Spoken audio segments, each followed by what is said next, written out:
اس دور کے انسان کی بے دینی کی سب سے بڑی علامت یہ ہے کہ اس سے جب بھی کوئی قرض، صدقہ، خیرات، زکوٰۃ، مدد مانگنے کے لیے آ جائے نا، تو وہ اپنا منہ دوسری طرف موڑ لیتا ہے، اس کو دن میں الجھن ہوتی ہے، اس کو اکتاہٹ ہوتی ہے، اور وہ جو ہے نا مانگنے والے کو گھٹیا اور حقیر سمجھتا ہے،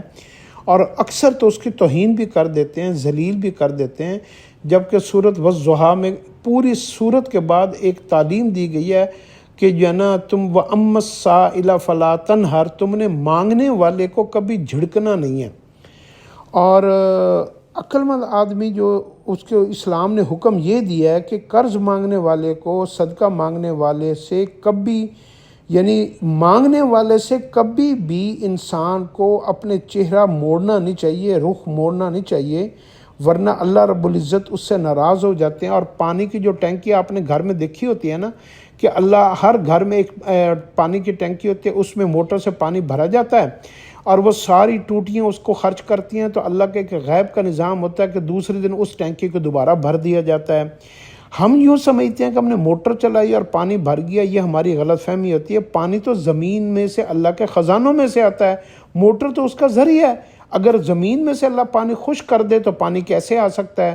تو اس لیے جو ہے ہمیں اللہ ان لوگوں میں شامل کرے جو ٹینکی کی مانند ہو، جن کو روزانہ اللہ اپنے خزانوں سے رزق عطا فرمائے، اور پھر اس میں سے ساری مخلوقات ٹوٹیوں کی شکل میں اس میں سے جو ہے نا وہ اپنا اپنا حصہ لیں، تو یہ ٹینکی جو ہے نا کبھی بھی خالی نہیں ہوتی، کبھی یہ جو ہے نا اس کو زنگ نہیں لگتا۔ اگر پانی ٹینکی میں سے نکلنا ختم ہو جائے، بخل سے، کنجوسی سے کام لیا جائے، تو اندر کیا ہوگا؟ اندر پانی سمیل چھوڑ دے گا، ہریالی بن جائے گی، بدبو آنی شروع ہو جائے گی۔ ایسے ہی جو بندہ اپنے مال کو اللہ کے راستے میں خرچ نہیں کرتا، اس کے مال کو کوئی نہ کوئی نقصان لگتا ہے، وہ مال جو ہے نا گل سڑ جاتا ہے، خراب ہو جاتا ہے، اور اللہ کی نظروں میں بھی اس کا کوئی اجر نہیں ہوتا، اور اس کی جو ہے نا تازہ مال بھی اس کو نہیں دیا جاتا۔ اس لیے اللہ سے دعا کیا کریں کہ اللہ ہمیں سخی بنائے، بخیل نہ بنائے۔